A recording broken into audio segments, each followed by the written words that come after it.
क्या कह रही है? यस, चलिए मैं स्क्रीन शेयर करता हूँ, आगे पढ़ते हैं। अब हम शेयर यहाँ से करना, स्क्रीन स्टार्ट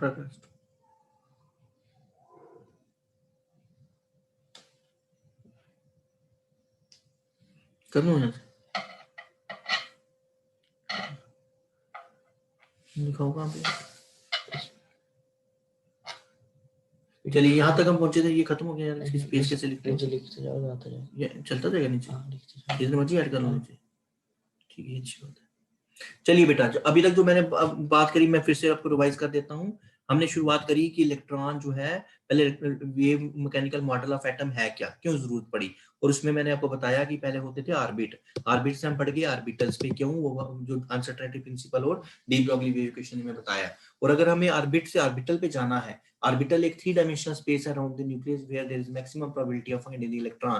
प्रोबेबिलिटी है ना बेटा, सर्टेनिटी नहीं है। प्रोबेबिलिटी है तुम इलेक्ट्रॉन कहीं पे भी रह सकता है, मैक्सिमम टाइम एक खास रीजन में इनक्लोज करता है। ये एक ऑर्बिट की बात कर रहा हूँ, 1s में, 2s में, 3s में, 2p में, अलग अलग ऑर्बिट में ऐसा ही है। वो डिफरेंट एनर्जी के हैं, तो वो different distance from the nucleus पे होंगे। मैं एक पर्टिकुलर किसी भी बात कर रहा हूँ जो particular distance from the nucleus पे है, उसका ऑर्बिटल जो है वो एक खास रीजन में इनक्लोज है। और वहां पे अगर आप देखो तो इलेक्ट्रॉन ऐसा बिहेव कर रहा है जैसे कि एक स्टेशनरी वेव की तरह। इलेक्ट्रॉन जो है आता है, एक जगह पे टकराता है, फिर वापस आ जाता है, फिर जाता है, फिर आ जाता है। और इस समय भी मैं सिर्फ और सिर्फ 1 डायमेंशनल मोशन की बात कर रहा हूँ। ये मैंने आपको बताया, उस मोशन को एक्सप्लेन करने के लिए हमें एक इक्वेशन की जरूरत पड़ती है, और ये इक्वेशन मैंने आपको बताई कि इससे बेस्ट एक्सप्लेन हो सकता है। ये आपको कुछ करना नहीं है, ये चीजें जो मैं अभी यहाँ तक पढ़ा रहा हूँ ना, ये जो है ये सिर्फ आपको एक्सप्लेन करने के लिए है। ये मैंने आपको बताया कि कैसे एक्स एक वेरिएबल है जिसपे कि साई डिपेंड करता है, और जैसे से एक्स चेंज होता है साई भी चेंज होता है। मैंने 3-4 कंडीशंस लेके आपको बताया। एक बताया आपको एक्स 0 पे, फिर मैंने बताया x pi by 4 lambda by 4 पे, फिर मैंने बताया पाई लैम्डा एक्स जो है लैम्डा बाई 2 पे, फिर बताया 3 लैम्डा बाई 4 पे, और बताया लैम्डा पे। और ये सारी कैलकुलेशन मैंने आपके सामने करी कि जब आप साई 0 था तो जब लैम्डा एक्स 0 था तो आपका साई 0 था, जब एक्स पाई बाई 4 था तो साई मैक्सिमम था, यहां तक पहुंच गए थे। फिर इसके बाद मैं यहां से आगे यहां बढ़ा, साई जब लैम्डा बाई 2 था, सॉरी एक्स जब लैम्डा बाई 2 था, साई आपका जो था वो क्या था, फिर से 0 था। जब आपका एक्स 3 पाई बाई 4 था तो एम्पलीट्यूड फिर से मैक्सिमम था, क्योंकि साइन की उस समय मैक्सिमम वैल्यू पहुंच गए थे, लेकिन इन दी रिवर्स डायरेक्शन -1 था। तो साई की जो मैक्सिमम वैल्यू आई वो आई तो मैक्सिमम, लेकिन रिवर्स डायरेक्शन में। और जब साई एक्स लैम्डा लिया मैंने तो साई फिर से 0 हो गया। इसका मतलब अगर मैं ये इक्वेशन लिखूं तो ये इस मोशन को डिस्क्राइब कर रही है। इस मोशन को इलेक्ट्रॉन का मोशन जो कि ऑर्बिटल के अंदर है, और उसको किसके साथ कंपेयर किया हमने, उसको हमने किया है स्टेशनरी वेव के साथ कैलकुलेट कंपेयर किया है। फिर उसके बाद मैंने कहा अच्छा अगर ऐसा है तो ये इक्वेशन हमारी हो गई, ये वेव इक्वेशन है। इस इलेक्ट्रॉन की मूवमेंट के लिए ये वेव इक्वेशन है, ये वाली इक्वेशन जो मैंने करी थी, ये इक्वेशन जो है वेव इक्वेशन है। फिर मैंने कहा अगर आप इस बुक के पेजेस में देखेंगे तब भी सेम ऐसी चीजें हैं। आपने फर्स्ट ऑर्डर डिफरेंशिएशन निकाली कि how sine changes with x, और ये मैं पूरी डिफरेंशिएशन आपको समझाई कि साइन का जो एंगल होता है वो कास में कन्वर्ट हो जाता है, और फिर जो एंगल होता है साइन के आगे जो चीज लिखी होती है उसकी भी डिफरेंशिएशन करनी होती है। इसलिए हम यहाँ तक पहुंच गए। फिर मैंने कहा यहाँ तक हम पहुंच गए, फिर सेकंड ऑर्डर डिफरेंशिएशन करी, कुछ नहीं करना आपने, differentiating both side with respect to x again, तो आपके पास आ गया d2 साई अपॉन dx2, और पूरी डिफरेंशिएशन वैसी ही, कास का जो भी एंगल होता है वो साइन में कन्वर्ट हो जाता है, लेकिन विद नेगेटिव साइन, और उसके बाद जो आपका एंगल होता है उसको मल्टीप्लाई करना होता है पूरी टर्म के साथ, उसकी डिफरेंशिएशन को मल्टीप्लाई करना होता है। और यहाँ पे क्योंकि 2 कांस्टेंट, पाई कांस्टेंट, लैम्डा कांस्टेंट, ये बाहर आ गया, और एक्स की डिफरेंशिएशन 1 हो गई थी, इसलिए ये टर्म बची। और इस कांस्टेंट को मैं अगेन दूसरे कांस्टेंट 2 पाई अपॉन लैम्डा से मल्टीप्लाई किया, ये ऑलरेडी बाहर था, ये माइनस साइन भी जो है मैं बाहर ले गया, तो इसलिए ये टर्म जो है मेरे पास बन गई -a4 pi square upon lambda square, और sine of 2 pi x 2 pi upon lambda into x. फिर मैंने ए को इसके साथ जो है कंबाइन किया, क्यों, क्योंकि ये टर्म मिलके एक साइड जो शुरुआत वाली टर्म थी वो दे रही थी हमें। फिर मैंने d2 साई अपॉन dx2 को इसकी जगह मैंने साई लिख लिया, तो ये टर्म आ गई मेरे पास। यहां तक जो भी था मैंने वेव इक्वेशन का ही जिक्र किया था, ये वेव मोशन को एक्सप्लेन कर रहा था। बस इसके बाद मैं यहाँ शुरुआत करी कि ड्यूल कैरेक्टर डालना है मैंने। अब ड्यूल कैरेक्टर को एक्सप्लेन करने के लिए जो एक्सप्रेशन है मेरे पास उसको मैंने क्या यूज किया, और वो इक्वेशन है हमारी डी ब्रॉगली वेव इक्वेशन, यही है ना बेटा। और ये डी ब्रॉगली वेव इक्वेशन में क्योंकि मेरे को पता है लैम्डा को ही मैंने यूज करना है, पहले मैंने लेमडा की वैल्यू लिखी जो कि h अपॉन p होता है, जो कि h अपॉन mv होता है, फिर मैंने लेमडा स्क्वायर लिखा क्योंकि मेरे को यहाँ पे लेमडा स्क्वायर यूज करना है, तो वो h square upon m square v square हो गया। फिर मैंने थोड़ी छेड़छाड़ करी इन टर्म्स के साथ, क्योंकि m स्क्वायर v स्क्वायर तो मेरे को कुछ देता नहीं है, एम वी स्क्वायर मेरे को याद आ रहा है कुछ कुछ होता है, इसलिए m को मैंने m से अलग कर लिया, m into m v square हो गया। फिर मेरे को याद है कि एम वी स्क्वायर खाली तो कुछ सिग्निफिकेंस नहीं है, 1/2 m v square kinetic energy होती है, तो अगर मैं यहाँ पे 1/2 लिखूंगा तो मेरे को 2 से मल्टीप्लाई भी करना पड़ेगा ताकि कोई टर्म अपने से ना ऐड कर जाऊं। तो ये 1/2 m v square kinetic energy होती है, 2m जो है वो यहाँ पे आ गया।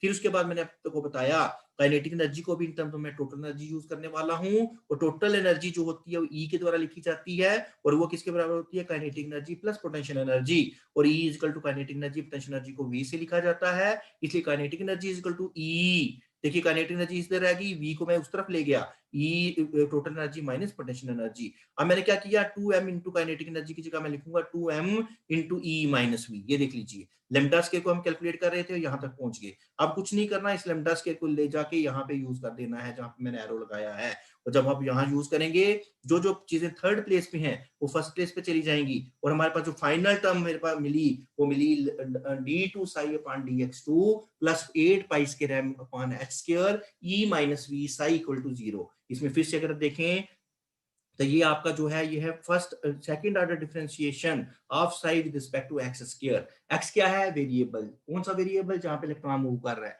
क्यों एक्स पे मूव कर रहा है, क्योंकि अभी तक हम 1 डायमेंशनल मोशन लेके चल रहे हैं इलेक्ट्रॉन का, अभी मैं इसको 3 डायमेंशन में भी कन्वर्ट करूंगा, लेकिन अभी उससे पहले मैं आगे बढ़ूंगा, मैं आपको बताऊं ये 1 डायमेंशनल में जो भी इलेक्ट्रॉन की पोजीशन में चेंज हो रहा था वो सिर्फ एक्स एक्सिस की वजह से हो रहा था। लेकिन अगर हम 3 डायमेंशनल मोशन की बात करें, जो मैं आपको सिस्टम वो बता रहा था, एक हाइपोथेटिकल सिचुएशन कि एक आपका जो मार्बल है आप जादू से एक जगह पे रोक दिया है, उसके आगे पीछे प्लास्टिक का बाल आपने जो है उसके इनक्लोज कर दिया है, वो भी जादू से ही किया बाय द वे अभी आपने। तो जो बाल की थिकनेस है, प्लास्टिक के बाल की थिकनेस, वो मेरा ऑर्बिटल है, और उस ऑर्बिटल में अगर मैंने अभी 3 डायमेंशनल है बेटा, और अगर इलेक्ट्रॉन 3 डायमेंशनली कहीं पे भी जा सकता है, तो तब उसका जो एम्पलीट्यूड है, एम्पलीट्यूड क्या है, साई, वो एक्स से भी चेंज होगा, वाई से भी चेंज होगा, जेड से भी चेंज होगा। और जब तीनों की वजह से चेंज होना है तो एनी चेंज इन दी जो आपका जो है psi, that will be partially due to x, partially due to y, partially due to z, तीनों की वजह से थोड़ा थोड़ा चेंज होने वाला है। टोटल चेंज अगर आपको लिखनी हो तो उसमें पार्शियली वो एक्स की वजह से चेंज हो तो उसको ऐड करिए, किसमें, पार्शियली जो वाई की वजह से चेंज हो रहा है, पार्शियली जो जेड की वजह से चेंज हो रहा है। ये ऐसा है बेटा, जैसे मेरे फादर ने एक जॉइंट अकाउंट खोल दिया और उसमें किस किस को कंट्रीब्यूटर बनाया, मेरे को और मेरे 2 भाइयों को। अब कोई भी जो उस अकाउंट के अंदर चेंजेस होंगी, कुछ एडिशन होगी या सब्ट्रैक्शन होगी, that will be partially due to me, partially to my elder brother, partially due to my younger brother. अगर मेरे एक बड़ा और एक छोटा भाई अगर मैं ले रहा हूं तो अब इसका मतलब अगर मेरे फादर को टोटल निकालना है कि कितना चेंज हुआ, कितना अमाउंट बढ़ा या कम हुआ, वो देखेंगे मैंने क्या किया, मेरे दूसरे भाई ने क्या किया, मेरे तीसरे भाई ने क्या किया। इसका मतलब अगर मेरे को 3 डायमेंशनल मोशन लेना है तो पार्शियल के लिए बेटा एक टर्म यूज होती है डेल, आपने पढ़ा होगा, जो नॉन मेडिकल स्टूडेंट है वो तो जानते हैं, मेडिकल वालों को भी इतनी बड़ी कोई बात नहीं है। ये जो डी होता है ना, ये होता है total change with respect to x, ये है partial change with respect to x. आज क्योंकि जब हम 3 डायमेंशनल में जाएंगे उसमें पार्शियली जो साई होगा चेंज होगा एक्स से, वाई से और जेड से, जैसे मैं अभी अकाउंट की बात कर रहा था। तो टोटल चेंज अगर साई में निकालना होगा, that will be partially due to x, मैं इसको लिखूंगा how psi changes partially due to x. और जब मैं पार्शियल एक्स से चेंज पता कर रहा हूँ ना बेटा, उस समय वाई और जेड को कांस्टेंट मान के चल रहा हूँ। ये मैं भी आगे आपके साथ बड़ी सारी लेक्चर्स में बातें करनी है, लेकिन अभी फिलहाल 1 डायमेंशनल से जब 3 डायमेंशनल में मेरे को जाना है तो मैं क्या करूंगा, टोटल चेंज इन साई निकालना हो। यहाँ पे तो था ही एक वेरिएबल, इसलिए जो उसकी वजह से थी वही टोटल थी, पर आप 3 वेरिएबल्स आने वाले हैं, कौन कौन से, एक्स, वाई और जेड। इसलिए मैं क्या करूंगा, पार्शियली जो एक्स से चेंज हुआ, पार्शियली जो वाई से चेंज हुआ, और पार्शियली जो जेड से चेंज हुआ, इन तीनों की चेंजेस को इकट्ठा कर लूंगा, that will be the total change in psi with respect to the variables, plus बाकी आगे वाली टर्म तो सेम रहनी है, 8 pi square M upon H square into E total energy minus V into psi equal to 0। आगे चल के आप देखेंगी इस इक्वेशन में और इस इक्वेशन में एक ही फर्क है, ये 1 डायमेंशनल है, ये 3 डायमेंशनल है।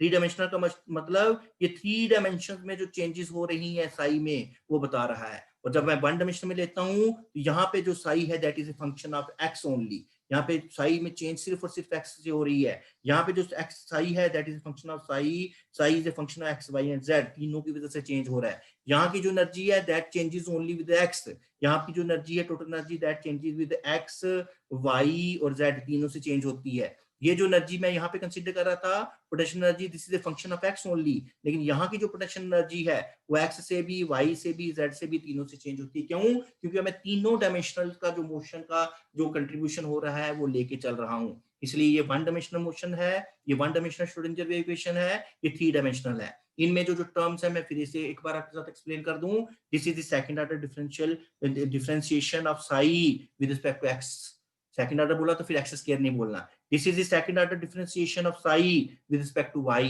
This is the second order differentiation of psi with respect to z.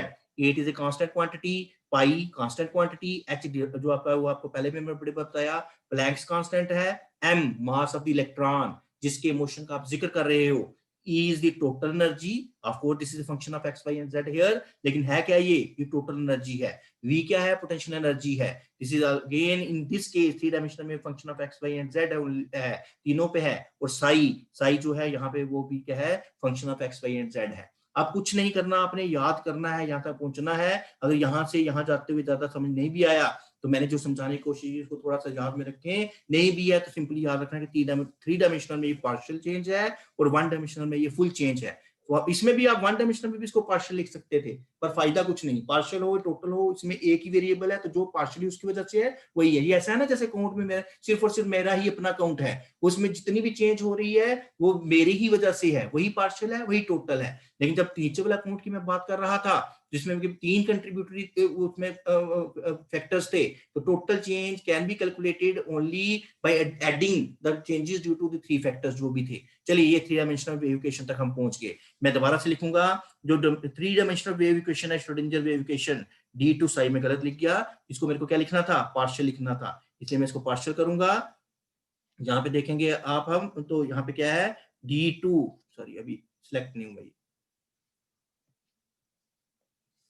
देखिए d two psi upon d x two plus d two psi upon d y two plus d two psi upon d z two plus 8 pi square M upon H square into e minus we into psi is equal to 0। और ये क्या है बेटा? Three dimensional Schrodinger wave equation है जो कि electron के three dimension को एक्सप्लेन कर रही है, थ्री डायमेंशनल मोशन को एक्सप्लेन कर रही है। इसकी एक और फॉर्म है, उस तक मैं पहुंचने की कोशिश करूंगा, कुछ नहीं है, सिर्फ मैथमेटिकल थोड़े स्टेप्स है, उसको देखिएगा। मैं क्या करूंगा, इसको मैं रखूंगा d two upon d x two plus d two upon d y two plus d two upon d z two, और साई को मैं कॉमन निकाल लूंगा। कोई डाउट हो तो बताएंगे मेरे को बाद में, कुछ नहीं है। जब इसको खोलूंगा तो अगेन साई तीनों के साथ अलग अलग करके चला जाएगा। इज इक्वल टू, एक स्टेप मैं यहाँ पे और कर देता हूँ, ये पूरी जो टर्म है आपकी प्लस वाली, इसको मैं उधर ले जाऊंगा, -8 पाई स्क्वायर एम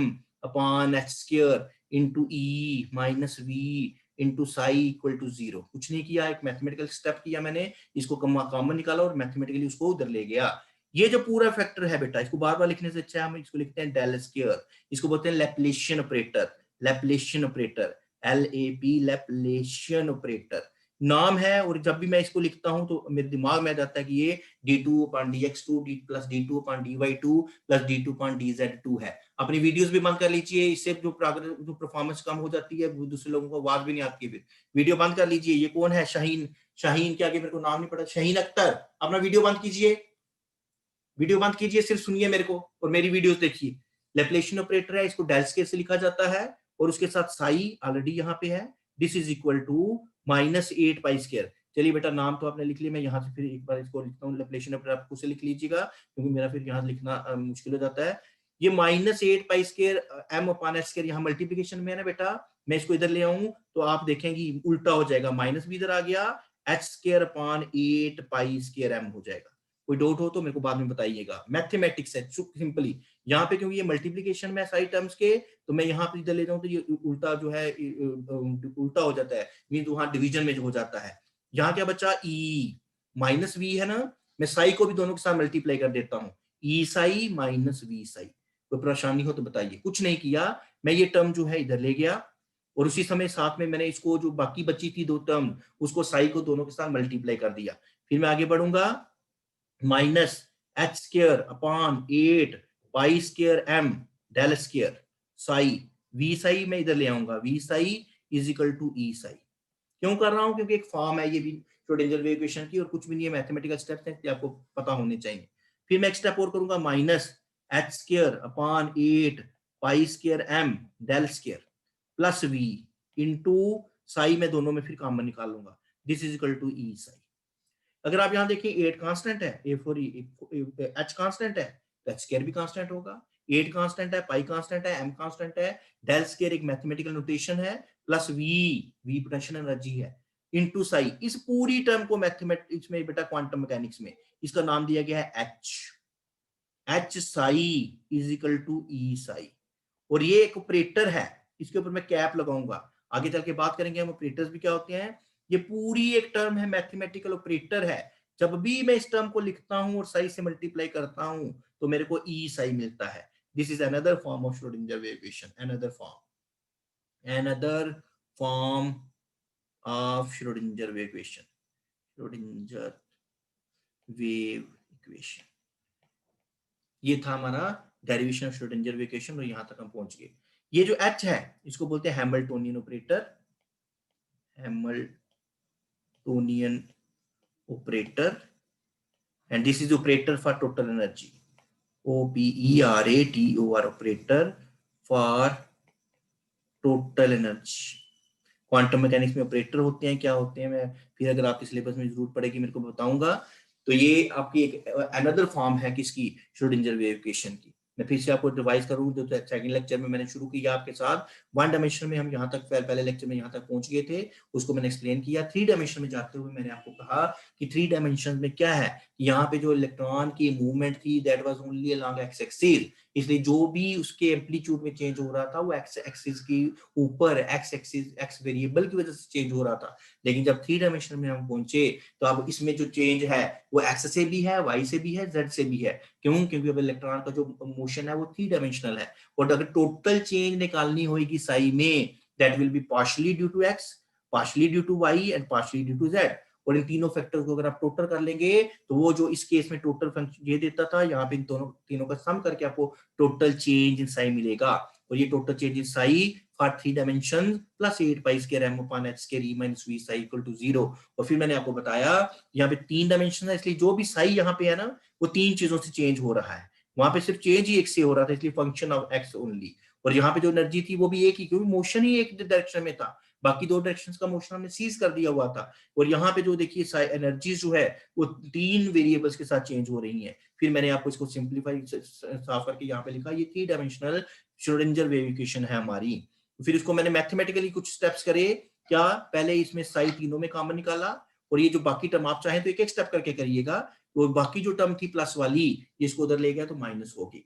जब यहाँ पहुंचा फिर मैंने कहा ये जो टर्म होती है, ये जो टर्म है हमारी, इसको हम बोलते हैं ये पूरी टर्म जो है इसको लैप्लासियन ऑपरेटर बोला जाता है, मैथमेटिकल ऑपरेटर है ये भी। और इसको मैंने डेल स्क्वायर से लिखा जाता है। ये पूरी टर्म जो है ना बेटा, ये पूरी टर्म की जगह मैंने ये लिखा, यहाँ पे डेल स्क्वायर लिख लिया, साई अपनी जगह था।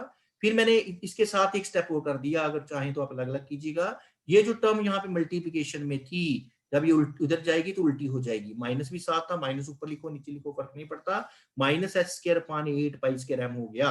और डेल स्क्वायर ये था तो यहाँ पे आ गया ये डेल वाला, फिर उसके बाद एच साई ऑलरेडी यहाँ पे था। यहाँ क्या बचा, E minus we into psi, तो मैंने उसको मल्टीप्लाई किया, E psi minus V psi हो गया। फिर मैंने इसको किया minus H square 8 pi square M, ऐसे लिखा, बस माइनस वी साई इधर था तो इधर लाके प्लस वी साई हो गया। फिर इनमें से भी मैंने साई कॉमन निकाला और ये किसके बराबर है, ई साई के बराबर है। फिर मैंने आपको बताया इस टर्म को बार बार लिखने से अच्छा है एच लिख लो, क्योंकि ये क्वांटम मैकेनिक्स में इसको बोलते हैं हैमिल्टोनियन ऑपरेटर। और हैमिल्टोनियन ऑपरेटर क्या होता है, ये इक्वेशन एक ऑपरेटर होता है फॉर द टोटल एनर्जी। जब भी किसी आप चलेंगे आगे, जब प्रॉब्लम्स करेंगे आपके सिलेबस में तो नहीं है, आगे चल के जब किसी हायर सेमेस्टर में आप श्रोडिंगर वेव इक्वेशन की एप्लीकेशंस पढ़ेंगे, वहां देखेंगे कि जब भी इस ऑपरेटर को मल्टीप्लाई करो वेव फंक्शन के साथ, वेव फंक्शन क्या है उसकी सिग्निफिकेंस में भी आपको पता नहीं है, अभी सिंपली मैं आपको कह रहा हूँ साई एक एम्पलीट्यूड को रिप्रेजेंट कर रहा है। आगे चल के देखेंगे वेव साई का क्या क्या सिग्निफिकेंस है, साई स्केल का क्या सिग्निफिकेंस है, मैं कल ही शायद आपको ये पढ़ाऊंगा। उसके बाद ये था हमारा श्रोडिंगर वेव इक्वेशन की डेरिवेशन और one dimensional Schrodinger wave equation. अब है क्या ये इक्वेशन क्यों लिखी हमने, ये सेकंड ऑर्डर डिफरेंशियल इक्वेशन क्यों है, ये सारी बातें मैं आगे वाले लेक्चर में करूंगा। अभी मेरे को देखने दीजिए कि अगर मेरे पास आपको सिलेबस में कुछ और छोटा सा टॉपिक है इससे रिलेटेड तो मैं उसको कंप्लीट कर लेता हूँ साथ में।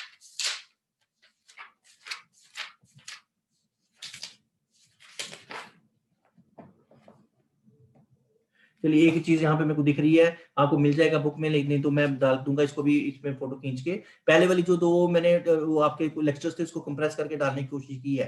बेटा मेरा काम है समझाना, बाकी ये जो किताब के पेज इसलिए डालता हूँ ताकि आपको कुछ उसमें से लिखने में मदद मिल जाए, ठीक है।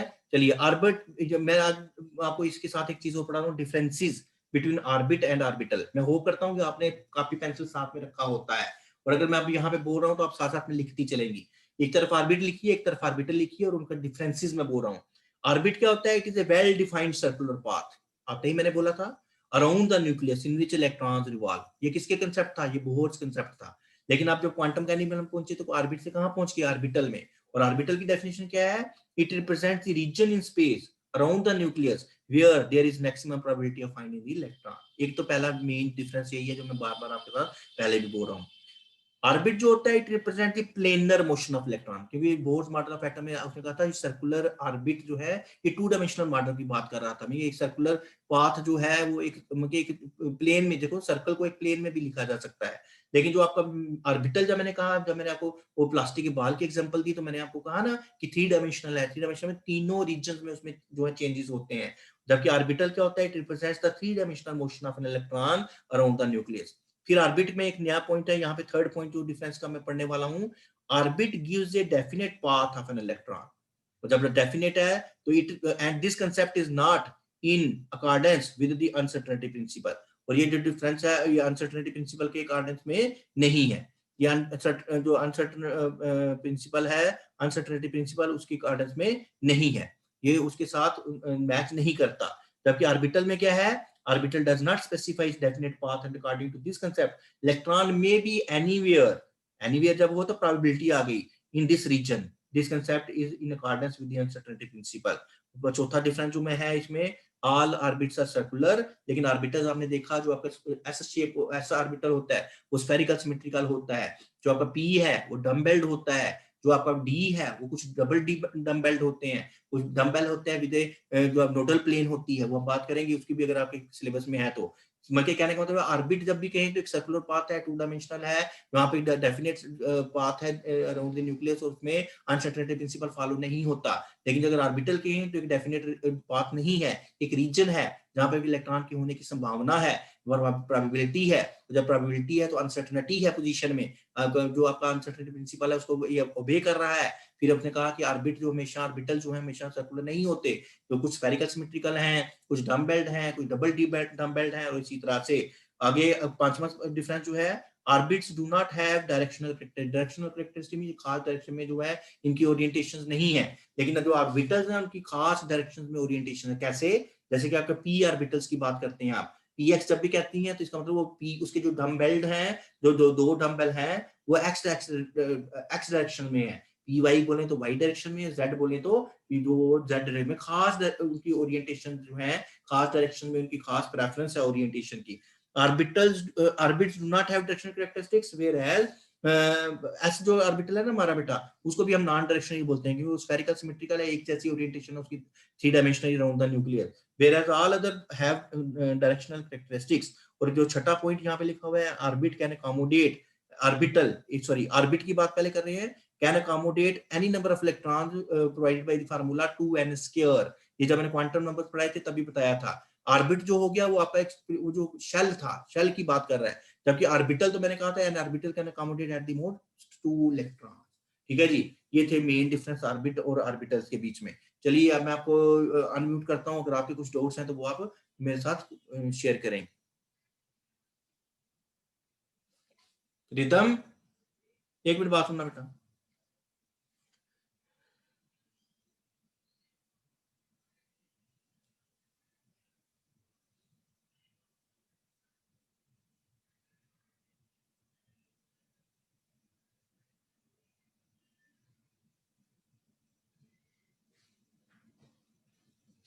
एक तो यहाँ पे स्क्रीन नहीं शेयर हो रही है, खत्म होगी, दूसरा मेरे को वो अनम्यूट कर देना।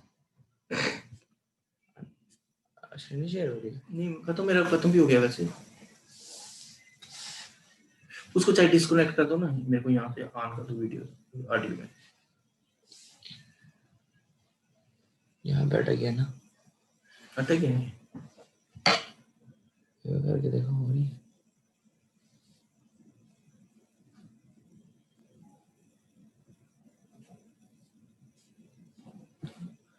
कर ले तो बच्चों को।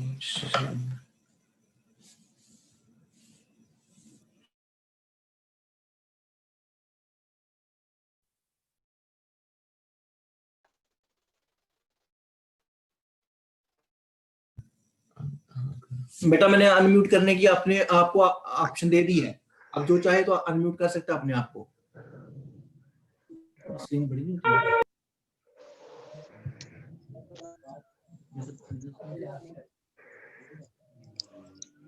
चलिए जो अनम्यूट कर रहे हैं, अगर कुछ पूछना चाहें, कुछ बताना चाहें, कुछ कहना चाहें तो कर सकते हैं।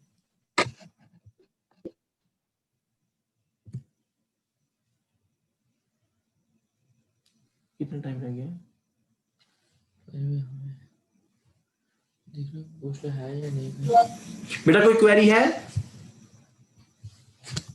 No sir. चलिए इसको रिवाइज कीजिएगा, जो टॉपिक्स मैंने पहले पढ़ाए हैं वो भी आप देखिएगा। 10 मिनट है अभी मेरे पास फ्री मीटिंग में, फिर एंड हो जाएगी वो। अगर आप चाहें तो 10 मिनट तक हम कुछ भी और डिस्कस कर सकते हैं, आपकी जो क्वेरीज है वो मैं ले सकता हूँ। ये अटेंडेंस मत लिखो यहाँ पे, रोल नंबर 209 प्रेजेंट मेरे पास आ जाती है। जी बेटा बोलिए। सर आप लिखते हो ना तो लाइट शेड से लिखा करो, डार्क रेड में दिखता कम है। ठीक है बेटा मैंने पढ़ लिया। लाइट शेड कौन सी वाली? ग्रीन वो जो कोई है भी चलेगी, बाकी रेड से नहीं। ठीक है जी ठीक है। और क्या बैकग्राउंड कौन सी रखे हैं, व्हाइट या black? White sir. Sir green. नहीं व्हाइट बैकग्राउंड जो आज मैं ब्लैक पे लिख रहा था ना, पहले मैं व्हाइट रख दो। White is better. ठीक है ठीक है सर पॉइंट नोटेड। आगे बोलिए। और पढ़ती हैं घर पे? पढ़ती कोई नहीं है ना? बेटा क्लास में होती ना, फिर आपको पता चलता है क्लास होती क्या है। मैं वहां पे पहले दिन का पूरा सुनता हूँ, बीच बीच में उठा के, और पूरे नोट्स बनवाता हूँ। जो पहले दिन मैंने लेक्चर लगाया होता है ना, उसकी कॉपी चेक करता हूँ अपने। अगर कोई सीनियर आपके वाकफ होंगे, मेरे से पढ़े होंगे तो पूछना, और उसके बाद फिर आगे चल बनाते हो। मैं चेक करूंगा जैसे ही कॉलेज में आओगी ना, सबसे पहले दिन मेरा यही काम होगा, जो जो टॉपिक्स मैंने पढ़ाए हैं उसको मैं देखूं कितना एलैबोरेट करके और कितने अच्छी तरीके से लिखा आपने। और मैं कभी भी बना रहे हैं। हाँ बनाते चलिएगा, क्योंकि बच्चे जब से ही कॉलेज खुलेगा ना, आपको टाइम नहीं मिलेगा, एकदम से पेपर आ जाएंगे, और पेपर सारे फिजिकली होने हैं, ये बात याद रखना। ये मत सोचना ऑनलाइन बैठ के करेंगे घर पे, क्योंकि हमारे सर कब खुलेगा कॉलेज? बेटा अभी तक तो कोई चांस नहीं है, जैसे आपको पता है उतना ही मेरे को भी पता है। लेकिन मैं कह रहा हूँ जो प्राइवेट स्टूडेंट्स हैं ना, जो हमारे इनके जो पिछले सेमेस्टर जिनके रहते हैं, उन सभी के पेपर जो है फिजिकली ले रहे हैं। और आप देखिए ना, आप कोई भी पेपर होता है, आईएएस का पेपर हुआ, उसके बाद आज हमारे कॉलेज में कोई पेपर था, 400-600 बच्चा आता है पेपर देने। तो अब ये पेपर तो हमेशा ही समझना कि फिजिकली होंगे, इसलिए पढ़िएगा उस हिसाब से। और कुछ पूछिए। सर बुक कौन सी लेनी है? बुक कोई सी भी लीजिए। मैं कहता हूँ मॉडर्न की बुक अच्छी है, प्रदीप की बुक अच्छी है, ये लीजिएगा अगर लेनी है तो। पुरानी अगर कोई भी मिलती है, कोई भी ले लीजिए। बुक किसी में भी गलत नहीं लिखा होता बेटा, लेकिन कई बुक्स जो है ना, जिनका वॉल्यूम बहुत छोटा छोटा, जिसको आप देख के लेती हो, उसमें बड़ी सारी प्रिंटिंग एरर्स हैं। मैं नाम नहीं लूंगा किसी का, मेरे अपने ही कोलीग्स होते हैं जिन्होंने लिखा होता है। लेकिन बेटा आप समझदार हैं, कुछ समझ करके लीजिएगा कौन सी बुक लेनी है, ठीक है ना? Okay sir. हाँ तो नेट से इतनी अवेलेबिलिटी है मटेरियल, जितना मर्जी लीजिए। आपकी 12th में भी ये सारा कुछ है अभी तक जो मैं पढ़ा रहा हूँ। और पूछिए। No sir. पूछिए कुछ। सर ट्यूब वाली पीडीएफ नहीं खुल रही थी बेटा, लेकिन अब मेरे को भी नहीं आता इतना ना, मेरे बच्चे ने अब कंप्रेस करके डाली है। अभी देखना जो कल डाली है खुली है कि नहीं। सर वही नहीं खुल रही थी, ब्रोगली वाला नहीं खुल रहे थे। उसमें ना कुछ ऑप्शन था। सर आप व्हाट्सएप पे सेंड कर दिया करो। ये सर व्हाट्सएप पे भेज दो। व्हाट्सएप पे डाउनलोड हो जाएगी आपसे इतनी बड़ी बड़ी पीडीएफ? हाँ ये सर हो जाती है। सर पीडीएफ बना के भेज दिया करो। ठीक है वो भी देख लेंगे, वो भी कर लेंगे। और बताइए मीटिंग खत्म होने वाली है, जल्दी बोलिए कुछ अगर है आपके दिल में तो। बस नो सर। सर। ये किस कोई बच्ची लिख रही है यहाँ पे, रिया है, रिया सूरी, रोल नंबर कितना है काका? 89 है। ये लिख रही है यस सर खुल गई है कल वाली पीडीएफ।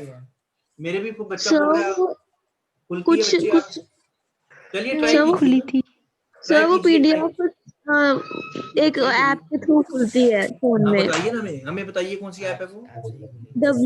WPS office. दोबारा बोलिए, बच्चे सारे सुन रहे हैं, दोबारा से बोलिए। WPS ऑफिस ऐप है, उसके थ्रू खुलती है पीडीएफ सारी। हाँ ऑफिस डाउनलोड कीजिए अपने मोबाइल पे। मैं और लिख कौन सा लेती हूँ, है? लिख के जाती हूँ। WPS ऑफिस है हमें बताए। Yes sir. Open with WPS office. Office जब आप करेंगी ना तो चैट में लिख दीजिए बच्चे इनके लिए, ये भी यस देख सर, लेंगे। यस मैं लिख रही हूँ। और बताइए, कल 11 बजे ही क्लास होएगी, अगर कुछ चेंजेस होगा तो मैं बता दूंगा 10 साढ़े 10 बजे। मैंने बोला है कल मैं क्लास लेके आऊंगा कॉलेज में, लेकिन अगर मेरे को इमरजेंसी में जाना पड़ा तो शाम को ही ले पाऊंगा। Okay sir. क्यों कॉलेज में ये 2-3 डिवाइसेस लेके जाना बैठना और वहां पे नेटवर्क भी 2G होगा ना, मेरे को लगता नहीं मैं ले पाऊंगा। और आपको आप देखती हैं टेक्निकल सपोर्ट जो है this is provided by my sons, और वो भी नहीं होंगे वहां पे, फिर मैं अटक गया तो अटक गया कहीं पे। ठीक है, ओके। मैं तो थोड़ा सीख लूंगा तो फिर मैं कॉलेज में भी लिया करूंगा, ऐसा कुछ परेशानी नहीं है। और बताइए, नो सर। डिस्ट्रिक्ट राजौरी की कितनी लड़कियां हैं यहाँ पे? सर बहुत है। एक एक करके बोलो।